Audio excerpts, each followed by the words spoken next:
Salut tout le monde, c'est Flo pour Altcoin France, j'espère que vous allez bien. On se retrouve pour le brief du jeudi 11 septembre. Tout de suite, quelques news écho. Donc on a eu les chiffres aux États-Unis, on a l'IPC qui est tombé. Donc les prédictions étaient de 0,3 points et on est à 0,4 points, donc c'est 0,2 de plus que ce qui était précédemment, ce qui s'était fait au mois de juillet finalement. Donc, bon, ben, des chiffres qui sont encore OK, mais si on les reporte sur du 12 mois, eh bien effectivement, ça commence à faire une inflation qui est un petit peu haute. Donc, ben, on va voir ce que ça donne. Ça contraste un petit peu avec les PPI qui avaient été annoncés au début de semaine, où là, les prix payés par les producteurs étaient stables, donc avec très très peu d'inflation, même sauf erreur un petit pourcentage en moins, je me souviens pas exactement. Mais c'était positif. Et là, on a quelque chose qui commence gentiment à peser un petit peu sur les ménages. Donc, si l'IPC est trop fort, ça veut dire qu'à terme, l'inflation, donc le prix payé ici par les consommateurs, sera plus haut. Et bien sûr, si le prix payé par les consommateurs est trop haut et que l'indexation des salaires ne suit pas cette augmentation de prix, eh bien, on va vers une baisse du pouvoir d'achat des particuliers. Et ça veut que ralentir l'économie. Donc, c'est exactement ce que Trump ne veut pas. Et en même temps, qu'est-ce qu'on voit? Eh bien, on voit que les chiffres du chômage, ils sont pas très bons. Il y a 263 000 personnes inscrites au chômage en plus, alors que les attentes étaient de 235. Donc, bah voilà, ça va un petit peu avec tout ce qui est tombé ces derniers jours, hein. Alors, c'est toujours un peu contradictoire, parce que si les chiffres du chômage sont mauvais, ça veut dire qu'il faut relancer l'économie. Et pour relancer l'économie, ça veut dire baisse des taux. C'est exactement ce que dit le CME Group ici, c'est que bah, pour eux, maintenant, il y a 93% de chances que d'ici la fin de l'année, la Fed, elle baisse de 0,75 points. Donc, soit en deux fois, une fois 0,5, une fois 0,25, ou alors en trois fois 0,25. Ça, on ne sait pas trop. Il faudra voir ce que ça donne. Déjà la semaine prochaine, le 17, on a les chiffres qui vont tomber avec la Fed, et puis ça, ce sera un point important. Donc voilà. Euh, du point de vue de l'Europe, la Banque centrale européenne, elle, elle maintient ses taux inchangés. Il n'y a rien qui bouge. On prend les mêmes et on recommence. Bitcoin. Alors, rien de spécial comparé à ce qu'on avait parlé hier en live. On voit qu'on est toujours sur ces bonnes zones. On maintient le premier arrêt de Fibo à 113 932. C'est très important de maintenir ce chiffre-là, d'aller éventuellement juste combler un petit peu en dessous, retester un petit peu, mais c'est une zone qu'on veut tenir avec ce break ici des 113 000. Ça veut dire qu'on est vraiment dans une zone, dans une dynamique haussière. En tout cas, on ne veut pas une cassure avec une perte de force. Ça, non.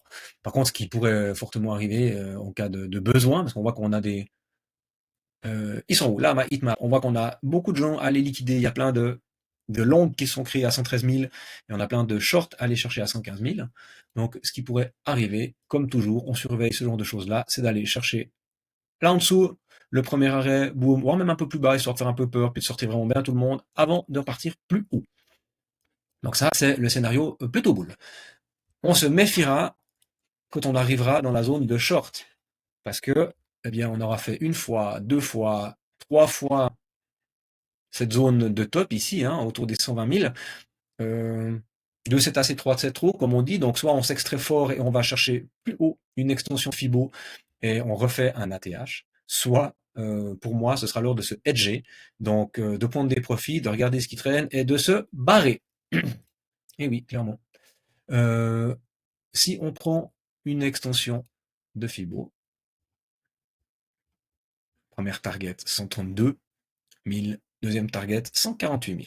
Est-ce que ça vous semble raisonnable? Est-ce que ça vous semble irraisonnable en fonction du marché, en fonction de la capitalisation de Bitcoin, du marché général? Ben, ça, c'est à vous de voir, mais en tout cas, mathématiquement, c'est ce qu'on nous dit. Voilà, on verra. Si on s'amuse juste à faire une extension de Fibo ici entre le sommet, voilà, on voit que nos 1,618, eh bien, on y est, c'est les 121 000. Et nos 2,618, c'est 186 000.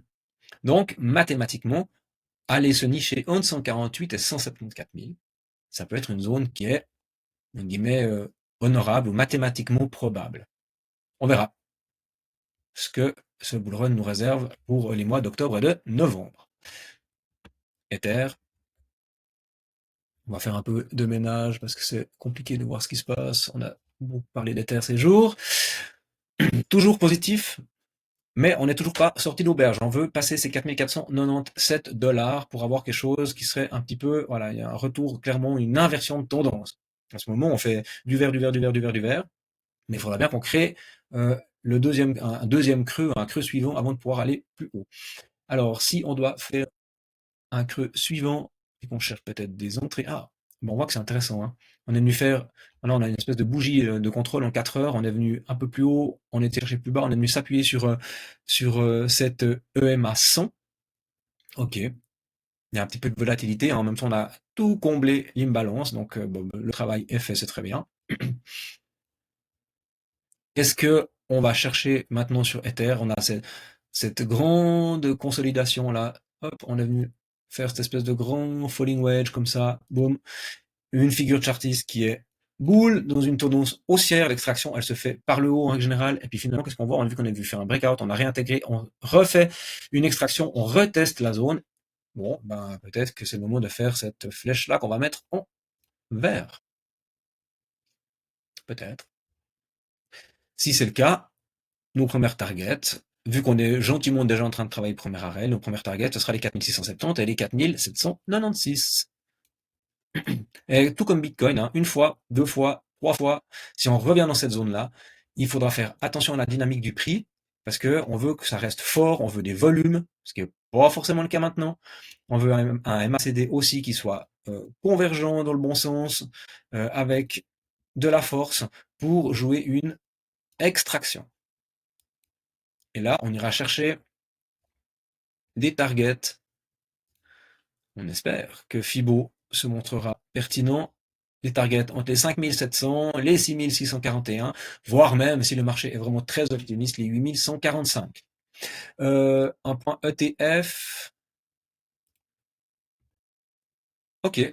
Sur Ether, 171 millions d'entrées hier, c'était intéressant. Donc on a un regain d'intérêt pour le côté instit. Et 741 millions sur Bitcoin, donc ça c'est vraiment très fort. Ok, super. Ça me va, hein, on va continuer comme ça.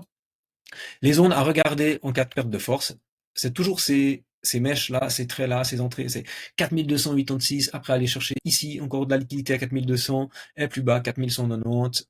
Toutes ces mèches, en fait, où il y a sans doute des positions longues qui sont créées. Et si vraiment ça devait être la catastrophe, on a notre zone de rechargement qui nous attend en bas entre les 3966 et les 3700 $. Avec un magnifique week of check à faire ici, au 3734. Mais ça nous inscrirait quand même dans une dynamique plutôt de consolidation sur un temps moyen à long. Vraiment ce qu'on veut.